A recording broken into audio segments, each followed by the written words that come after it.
반갑습니다. 장종료 시장점검입니다. 네, 오늘 코스피 지수 실망스러운 모습을 보여줬는데, 그래도 외국인 매도가 진정됐다는 부분에서 조금 더 희망을 보게 됩니다. 지금 현 상황에서 요 추세선을 조금 잘못 그어놓긴 했지만, 이 현 상황에서 요 하락 추세선을 극복을 할 가능성이 한층 높아졌다. 이렇게 볼 수 있는데, 그게 다른 것보다는 이제 어쨌든 글로벌 증시가 연동이 되니까 해외 증시가 올라간다. 뭐 올라가도 안 올라가서 열받을 수는 있지만 적어도 올라가는 상황에서 혼자 뭐 내려 꽂는다. 이럴 가능성은 그렇게 크지는 않기 때문에 해외 증시가 도와줘서 여기서 잘 버티다가 회복하는 요런 그림에 조금 더 무게가 실리고 있습니다. 네, 그리고 중요한 건 앞으로 우리 시장에서 어떤 게 화두가 되는지인데 지금 대선 후보도 결정이 났습니다. 이재명 후보가 있고 그리고 윤석열 후보가 있는데 뭐 모토가 다 그런 것 같습니다. 이쪽은 지금 이 양극화된 계층을 파괴하자라는 뭐 그냥 이 이재명 후보의 어떤 공약이 아니라 사람들이 뭘 바라고 있는지에 대한 그러니까 일종의 니즈가 작용하는 부분이 양극화되어 있는데 그냥 판을 깨버리자 요런 니즈고 윤석열 후보에 대해서는 법치주의가 무너졌으니까 법치로 가자입니다. 이 계층이 완전히 다릅니다. 법치주의가 확립이 될수록 기득권에 유리합니다. 물론 당연히 법은 지켜져야 되고 이 법의 지엄함이 우리 사회를 유지하는 동력이 되기 때문에 이게 결코 나쁜 건 아닌데 우선순위라는 게 있습니다. 그러면 지금은 법이 우선이냐 생활이 우선이냐. 아니 먹고 살 게 없어서 자살을 하기 직전인데 뭐 법이고 나발이고 난 모르겠다. 일단 내 입에 뭐 하나 넣어 달라. 이런 분들과 법이 먼저 중심을 잡아야지. 지금 뭐 근데 이런 부분들은 사실 약간의 왜곡된 부분, 전직 대통령이 구속이 됐기 때문에 이번 대통령도 구속을 시켜야 된다라는 그런 또 열망이 같이 포함이 되어 있다라고 볼 수 있습니다. 그래서 뭐 정치 보복이란 게 굉장히 좋지 못한 영향을 준다라고 볼 수 있는데 어쨌든 이 두 가지가 완벽하게 나눠진 상태에서 저는 잘 모르겠습니다. 뭐가 중요한지는 잘 모르겠지만 뭐 주식 투자자로서는 이재명 후보가 좀 낫지 않나. 오직 주식만 생각한다면 나머지는 모르겠습니다. 제가 정치에 대해서도 잘 모르고 그래서 그리고 제가 정치에 대해서 언급하는 순간 잘 모르는데 언급하는 순간 이제 만약에 제 생각이 조금이라도 다르다면 이 한국인의 무서움을 깨닫게 됩니다. 제가 생각했을 때 이 한국 사람들이 무서운 것은 이 종교적인 부분을 건드렸을 때. 근데 우리는 정치가 종교기 때문에 우리한테는 그래서 지지하는 정치인을 욕을 하는 순간 그냥 뭐 10년, 20년 직이라도 상관없습니다. 곧바로 적으로 돌아서기 때문에 제가 그런 모르는 부분에서 그렇게 미련하게 언급을 할 바보는 아니고.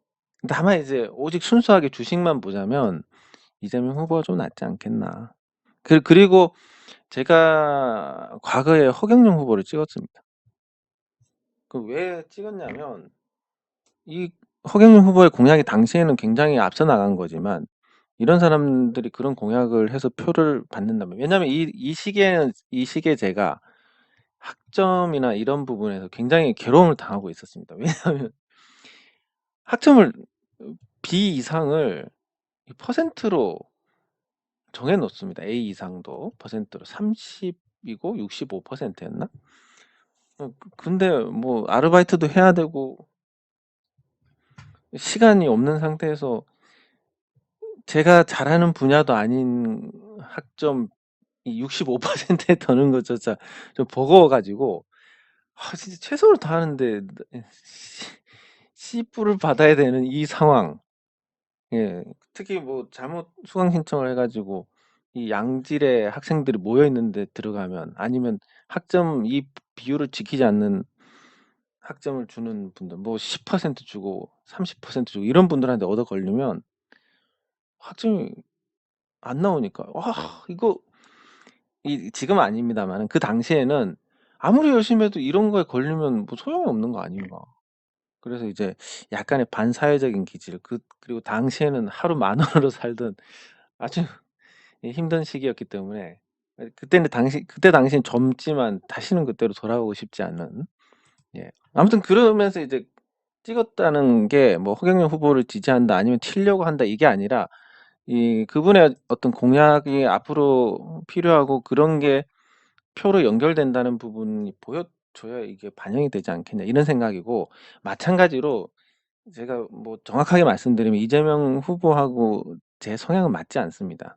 하지만 주식 투자자들을 옹호하거나 보호를 하거나 이런 립 서비스만 하더라도 표가 생긴다면, 그러면 앞으로 주식 투자자들이 조금 더 대우를 받지 않겠냐 하는 생각인데, 그 소신도 있으시고 주식 투자하시는 분들이, 그리고 뭐 무엇보다 제가 겪은 바로는 주식 투자하시는 분들이 아주 솔직하고, 그리고 뭐 아무래도 이 전쟁터 같은 데서 싸우다 보니까 냉정한 부분도 있지만 개인의 이익을 최우선하지는 않는 분들이 많습니다. 그렇다 보니까 아무리 주식 투자자들한테 좋더라도 이 사람이 대통령 되면 나라가 큰일 나니까 이 사람을 뽑아야지. 이 사람이 대통령 되면 나라 망칠 것 같으니까 이 사람을 뽑아야지. 이런 게 많이 작용을 하니까 이 표가 응집되지 못했는데, 뭐 그렇습니다. 특정 후보를 지지하는 게 아니라 만약에 윤석열 후보가 주식 투자자들에게 더 큰 어떤 립 서비스를 한다면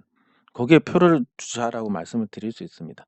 뭐 어쨌든 대선 후보의 주식 관련 공약을 보고 표를 행사를 해서 뭔가 요게 반영이 되어 나가도록 하는 것도 필요하지 않나 이런 생각이고, 뭐 그 외의 건 모르고 알고 싶지도 않고, 그리고 절대 여러분들 자극하려고 하는 게 아니니까 그 부분에서 오해가 없었으면 좋겠습니다. 네. 어쨌든 코스피는 해외 증시 덕분에 살아나려고 하고 있고, 그리고 테이퍼링이라는 아주 큰 위기가 불확실성이 넘어갔습니다. 예. 이게 모르는 게 제일 악재입니다, 주식시장은. 그래서 '테이퍼링을 어떻게 할 거다.'라고 확정이 됐기 때문에 최악을 반영하다가 조금씩 살아나고 있고, 그러면 앞으로 어떤 게 주도주가 돼 가지고 시장을 견인을 할 것이냐. 저는 조선이나 원자력이나 이런 조선기계, 해운 뭐 이런 쪽에서 분명히 시장을 견인할 만한 에너지가 있다고 봅니다. 그렇기 때문에 조금 시장에 대해서 부정적인 시각을 조금 수정을 할 필요가 있지 않나. 뭐 그렇다고 해서 당장 오른다는 건 아니고, 어 우리 시장 희망이 없습니다. 한국 주식 투자한 사람들이 죄인입니다. 여기에서 조금 나아졌다라고 생각을 하시면 되겠습니다. 네. 그리고 코스닥 지수는 잘 버티고 있습니다. 1,000선에서 공방을 펼치고 있고, 외국인 매매라는 어떤 불확실성이 없기 때문에 잘 버티고 있는 그런 상황입니다. 근데 이렇게 버티면서도 중소형주들이 아주 크게 죽는 경우가 많은데, 이 중소형주는 오직 유동성의 힘이다라고 볼 수 있고, 그러니까 유동성이 이제 대출 규제라든지 이런 걸 통해서 유동성이 밑바닥부터 빠지고 있는 거기 때문에 시장의 어떤 질적인 부분은 좋지 않다. 그러면 이게 좋아지려면 어떤 문제가 아니 어떤 계기가 있어야 되는데, 그 계기는 현재 상황에서는 3월 대선에서 뭔가 계기를 만들어 주는 거, 그 주식시장 관련된 어떤 공약이라든지 이런 부분들이 화제성을 띠고 표의 향방에 어떤, 그리고 당선에 영향을 끼칠 정도가 되면 주식시장이 모멘텀을 가질 수 있을 것 같은데, 저는 이 이것만은 꼭 들어갔으면 좋겠습니다. 장기 투자에 대한 혜택. 장기 투자 혜택을 주면 "넌 돈 묻어 놓을 거냐?" 절대 아닙니다. 전 최선의 수익률을 향해서 대응을 계속할 것이지만, 이 장기 투자 혜택이 있고 없고에 대한 차이가 굉장히 큽니다. 왜냐하면 지금 정기예금에 1,000조 원이 있습니다. 이 정기예금 1,000조 원이 1%대 이자에 만족을 하는데, 장기 투자 혜택만 있으면 이쪽으로 오는 게 시간 문제입니다. 그러면 외국인 투자자들이 국내 주식 투자자들로 바뀌게 된다. 이게 손바뀜만 일어나도 시장이 훨씬 더 안정적인 변할 수 있습니다. 뭐 변동성이 큰 게 개인 투자자들의 문제다라고 얘기를 하지만 실제로는 외국인 문제입니다.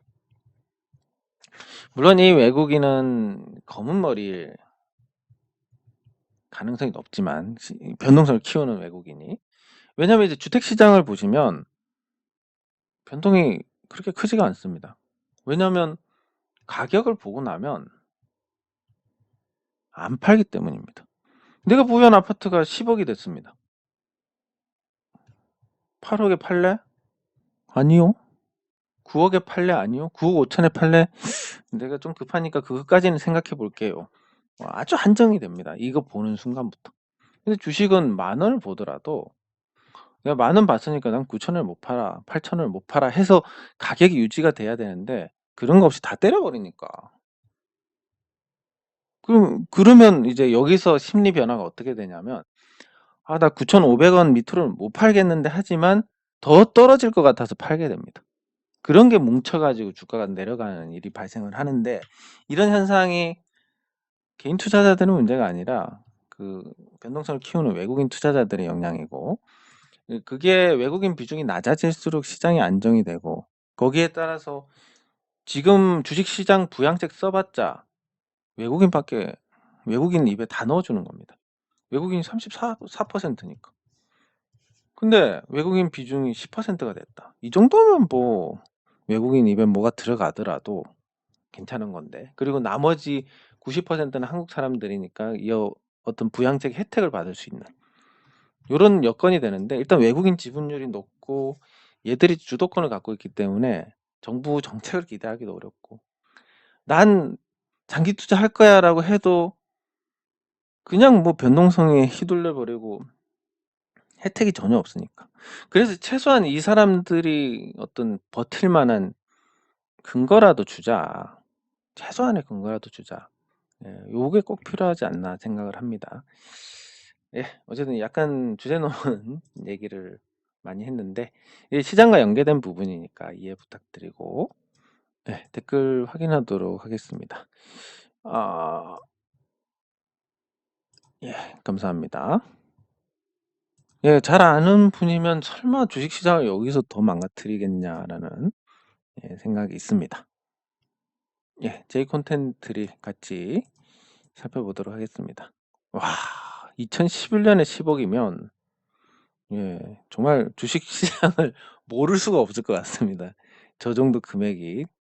근데 저 정도 금액을 잘 투자를 한 것도 그렇고 그 화천대유를 설계한 것도 그렇고 이제 굉장히 밟은 게 아닌가 이재명 후보가. 네, 그래서 그런 사람이라면 경제 정책도 굉장히 현실적으로 나올 수 있지 않을까. 물론 뭐 전문가가 그 권한을 위임받아서 하는 것도 좋은 것 같지만 잘 알고 본인이 잘 아는 것도 또 정책에 영향을 줄 수 있는 부분이니까. 네, 감사합니다. 감사합니다. 예, 감사합니다. 아, 예. 이게 참 오랜만에 듣는 얘기인데 감사합니다. 일단 먼저 감사드리고 이게 제가 예전에 그 한 10 수년 전에 이런 얘기를 많이 들었습니다. "너랑 놀면 되게 똑똑해지는 것 같다." 이 누구한테 들었냐면 여자애들한테 많이 들었습니다. 그러니까 뭐 제가 딱히 뭐 매력은 없는데 어 좀 그런 어떤 스마트한 매력이 있었던 게 아닌가. 갑자기 이 얘기를 보면서 생각이 드는데 네, 아무튼 감사드립니다. 그 옛날 생각이 떠오르게 만들어 주셔서. 예, 감사합니다. 아, 제가 말씀드린 것은 방향에 대한 문제도 있지만 사실 그렇습니다. 뭐 저를 비유를 하자면 제가 이제 고등학교 때 별명이 식빵이었습니다. 왜 식빵이었냐면 제 머리를 아주 이렇게 스포츠 머리를 아주 이렇게 네모나게 깎고 다녔는데 턱도 네모지다 보니까 이 식빵을 연상케 한다고. 근데 심지어 이 목 뒤에 이 전체적으로 이제 피부가 좀 하얗지만 목 뒤가 많이 타 가지고 카스테라처럼 뭐 이런 형태가 돼서 이 식빵이라고 했는데 물론 이제 그 뭐 무슨 얘기 하려고 그랬지? 아, 근데 이거에 대해서 저는 굉장히 개의치 않는 편이었는데 식빵 해도 뭐 그냥 뭐 웃고 마는데 그래도 계속 듣다 보면 이제 뭔가 좋은 얘기도 계속 듣다 보면 불편한 부분이 생기는 것처럼 제가 너무 심하게 얘기한 게 아닌가.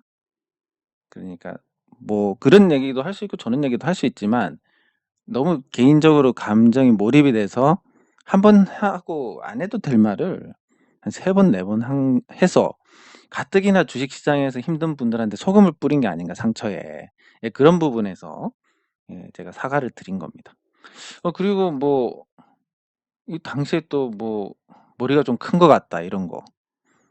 그럼 뭐, 네가 쥐새끼처럼 작은 거야, 얼굴이 뭐, 이렇게. 근데 그때 당시는 이제 사투리니까, 쥐새끼 같은 게 뭐라 카노? 막 이렇게 되는 건데.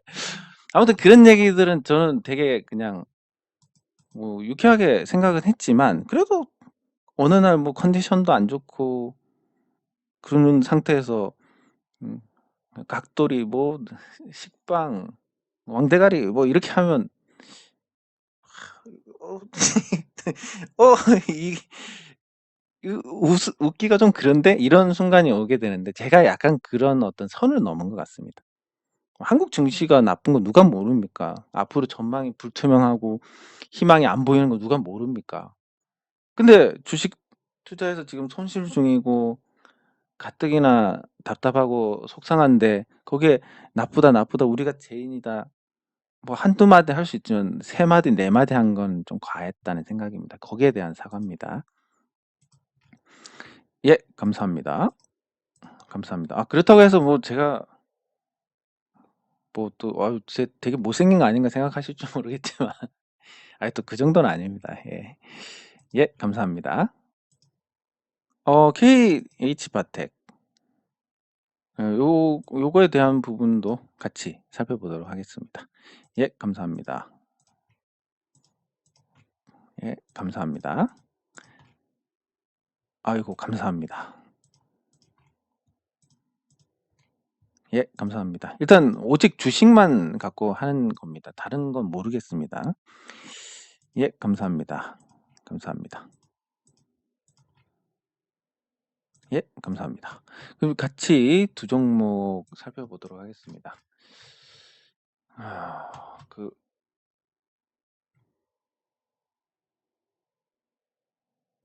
어디 있지?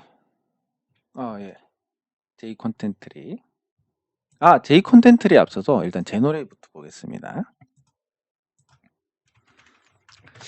아니 제가 댓글을 안 보이긴 해놨습니다. 지우진 않고 어떤 분이 뭐 제가 원익한테 아주 뭐 칭찬을 받을 거다 그런 얘기를 살짝 비꼬듯이 하셨는데 좀 고민이 되긴 했습니다. 이거를 놔둘까 아니면 그냥 안 보이게 할까. 근데 일단 의도를 생각했을 때는 제노레이가 결국 원익에서 잘 팔도록 도와준 꼴이 되고 말았네요. 뭐 이런 정도면 모르겠는데 뭐 감사 어쩌고 이렇게 하길래 일단 비꼴 어떤 의도가 크다 생각해서 안 보이게 해놨습니다. 네, 그러면 제가 그냥 여기서 한번 큰 소리를 쳐보겠습니다. 원익에서 자금을 회수하는 거 제노레이가 부정적이다라고 애들이 자금을 회수를 하는지 아니면 다른 투자처가 있어서 하는지는 모르겠지만 원익하고 저하고 뭐 기간이 많이 필요하지도 않을 것 같습니다. 1년을 두고 1년 후에 제노레이가 지금보다 높은 가격이냐 낮은 가격이냐 당연히 저는 제가 이길 거라고 봅니다. 원익이 투자로 뭐 나름 명성이 있는 뭐 없지는 않는 것 같습니다. 들어봤으니까. 들어봤고 제노레이에 큰 금액을 투자를 했었고 뭐 그게 100억이 넘으니까 작은 회사 하나 살 정도니까 그거에 대해서 제가 폄훼할 생각은 없습니다. 그렇지만 지금 팔 수도 있는 겁니다. 뭐 더 좋은 투자처를 찾았든지 아니면 제가 보는 시각과 다르든지 뭐 그렇게 되니까 할 수도 있지만 그게 뭐 평가를 지금 받고 싶다는 생각은 전혀 없으니까 저는. 근데 그냥 여기서 그러면 뭐 '난 길게 보면 제 노래가 잘 될 것이다. 언젠가는 크게 오를 것이다.' 이런 믿음을 갖고 투자하는 분들, 제가 이거에 대해서 근거라고 말씀을 드렸으니까 그것과 오늘 주식이 안 오르고 또 내리니까 짜증나고 이런 거에 대해서 '에휴 원익 좋은 일만 시키네.' 이런 분들, 그런 분들한테 제가 뭐 그러라고 한 것도 아닌데. 네. 하지만 뭐 이해는 합니다. 뭐 짜증이 나니까 내가 보유한 종목이 안 올라가는데 뭐 그거만큼 짜증나는 일이 어디 있겠습니까? 하지만 그 보유한 종목이 안 올라가는 게 제 탓이 아니라는 겁니다. 저랑 무관합니다. 제가 뭐 제 노래가 좋다 말씀드려서 이게 뭐 나쁜 영향을 받았겠습니까? 딱히 뭐 없을 것 같은데?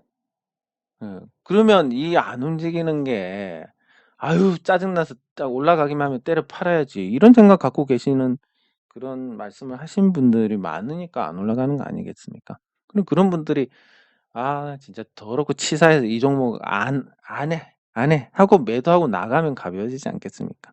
그래서 그런 분들은 이 비꼬거나 나쁜 의도로 얘기하는 게 아니라 '아 도대체 언제 올라가냐.'라고 짜증나고 막 스트레스 받는 분들, 여러분이 팔아야 올라갑니다. 제가 다른 한 번 이런 언급을 한 적이 있을 텐데 그전에는 안 올라갑니다. 그러면 '지금 팔면 당장 올라가겠네?' 해 보십시오. 올라갑니다. 예 정말로. 그래서 그런 분들과 성격이 다른 투자다. 뭐 "언젠가는 올라가는데 언제 올라갈지 모른다." 저 원익하고 내기하겠습니다. 언젠가 올라갈 줄 모르지만 1년 후에는 지금보다 나을 겁니다. 그럼 제가 이기는 겁니다. 뭐 그런 정도는 장담할 수 있으니까. 예. 그거에 대해서 뭐 딱히 '이거 주가 내려가니까 큰일 아닌가.' 이게 제일 문제. 왜냐면 회사는 좋아지고 있는데 주가야 뭐 오를 수도 있고 누군가 팔면 내릴 수도 있는 건데 누군가 파는 사람이 100% 합리적이고 상식적이고 정확하다라고 볼 수도 없는 건데 그거에 대해서 주가가 내리면 되게 과하게 생각하게 되고 오르면 악재도 그냥 잊어버리게 되고, 예 이런 게 더 문제가 아닌가 싶습니다. 네. 그리고 KH바텍.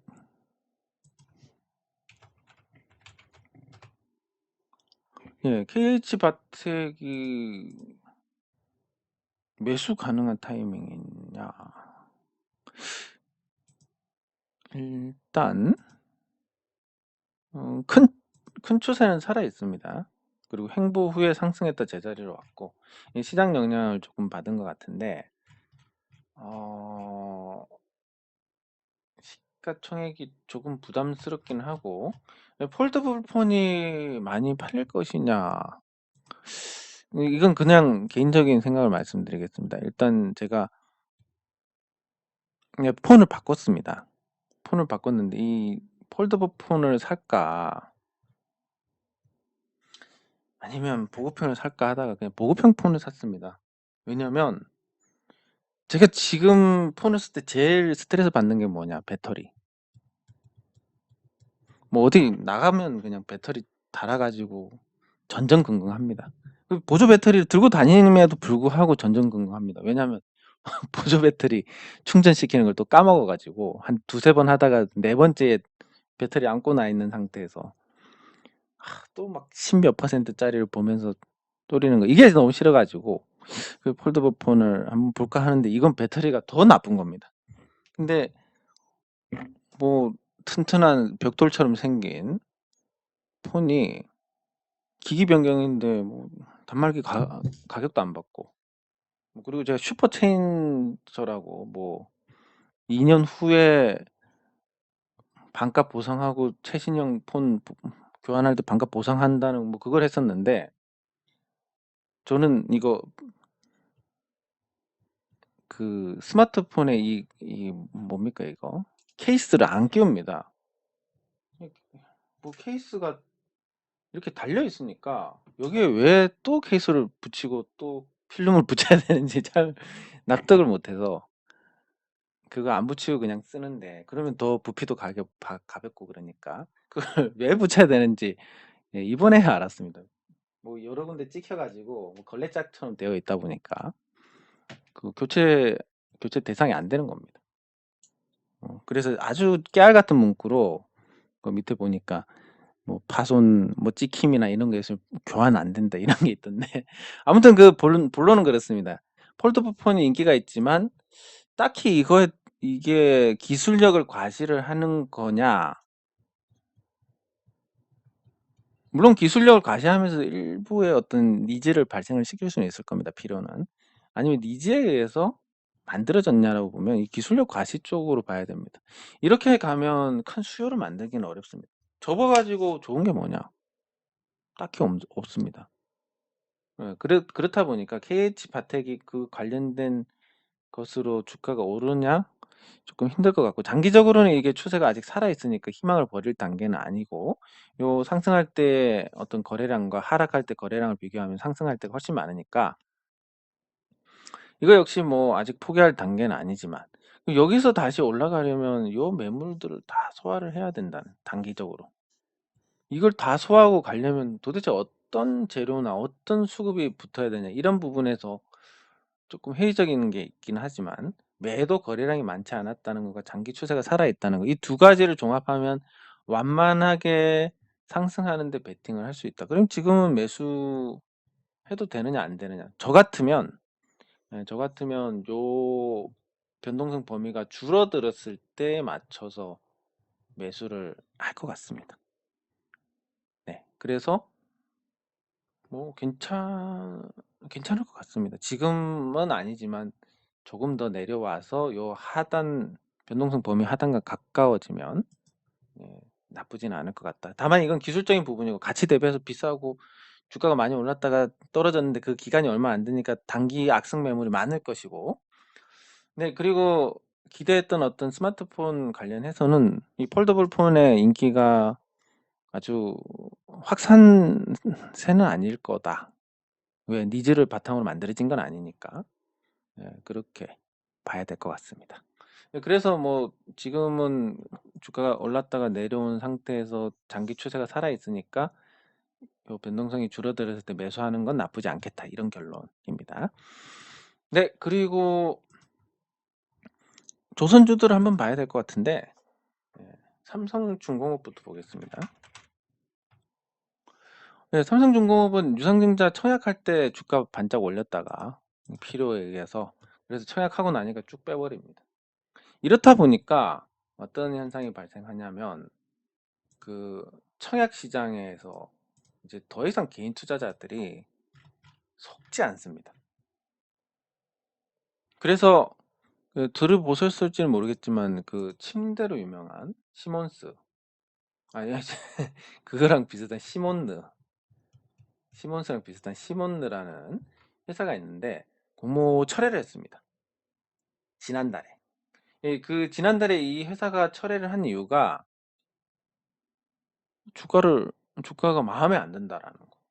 아니, 뭐 완전히 거품 제대로 넣어가지고 상장하겠다고 공모가 아니 이 회사가 얼마짜리인지는 제가 면밀하게 살펴보지는 않았지만 통상적으로 자산 가치가 120억 하는 회사가 시총 700억, 800억 이렇게 상장할 때 받으니까 이 가치 평가를 어떻게 하는지 모르겠지만 굉장히 거품이 많이 끼었을 겁니다.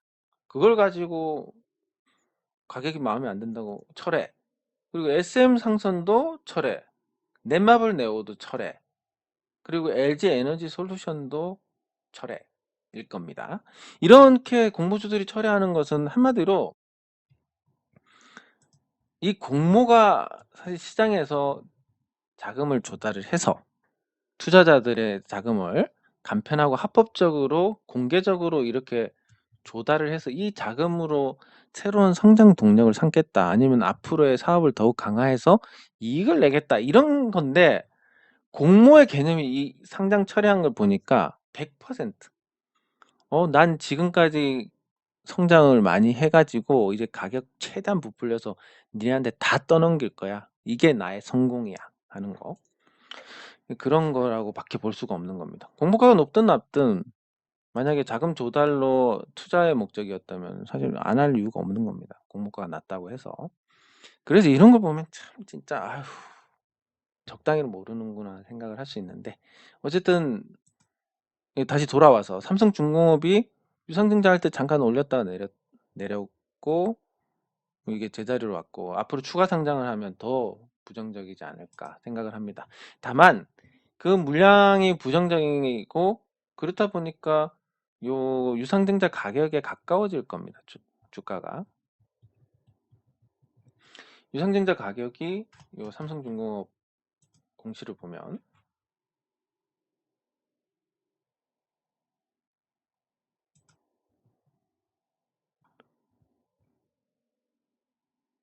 네, 유상증자로 주식 수가 2억 5,800만 주나 늘었습니다. 그래가지고 청약률 103%. 일단 뭐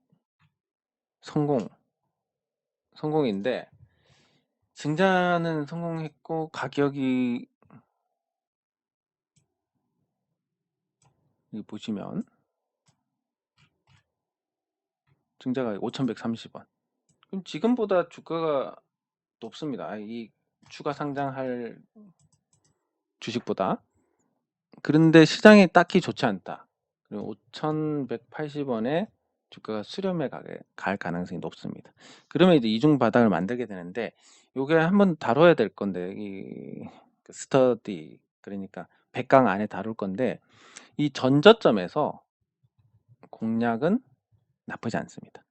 어떤 형태냐면 전저점에서 매수를 합니다. 물론 다 하면 안 됩니다. 예정된 물량의 일부만 합니다. 그러면 이게 반등이 나오면 차익 실현을 하고 더 떨어지면 물타기를 합니다. 그러면 이게 보통은 요 전저점을 확인을 하는 경향이 아주 강합니다. 그러면 물타기 하다 보면 단가가 이렇게 떨어져 있을 거고 이 확인하는 시점에서는 수익입니다. 이렇게 해서 팔면 됩니다. 그러면 올라도 수익이고 내려도 이런 대응을 하면 손실을 안 보니까 전저점 좋은 공략 자리다. 그래서 삼성중공업이 5,130원에 가까워지면 그 유상증자 가액에 가까워지고 그 신주가 2억 5천만 주나 쏟아져 나올 텐데 가까워지면 매수하는 것도 괜찮다라고 볼 수 있습니다. 예, 그러면 삼성중공업이 이전에 어떤 손실을 계속 털어내고 있고 이거 참 사업을 이렇게 하기도 힘든데 계속 적자입니다. 이렇게. 그리고 올해도 아마 큰 적자가 예상이 되고 내년부터 이제 겨우 살아날 것 같은데 그러면 이제 삼성중공업에 대해서 이런 가격적인 부분 5,130원에 가까워져서 사면 나쁘진 않을 것이다라는 거 이런 그런 가격 기준이 정해졌고 그럼 앞으로는 뭐냐 지금 수주 잔량이 어느 정도 확보가 됐습니다. 그 조선사에는 이렇게 보면 그 지도상에는 안 보이는데 여기 보시면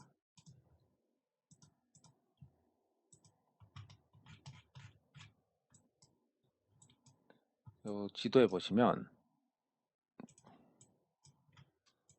이게 이제 대우조선 해양입니다. 여기가.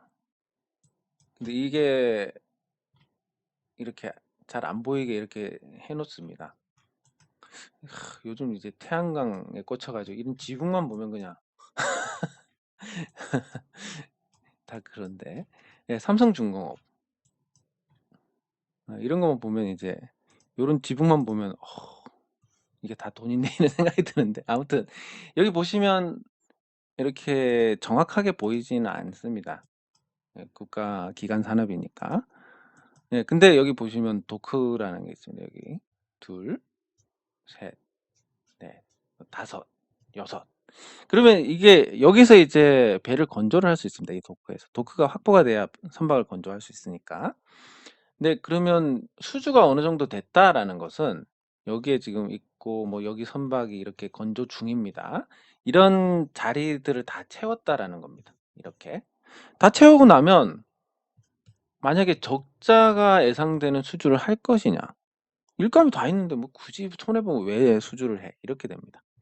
이게 이제 제가 너무 상세하게 지루하게 말씀드리는 걸 수도 있는데 이런 메커니즘을 아시게 되면 평생 조선주 그러면 요게 떠오르게 됩니다. 그러니까 수주가 어느 정도 됐다. 근데 아직 적자다.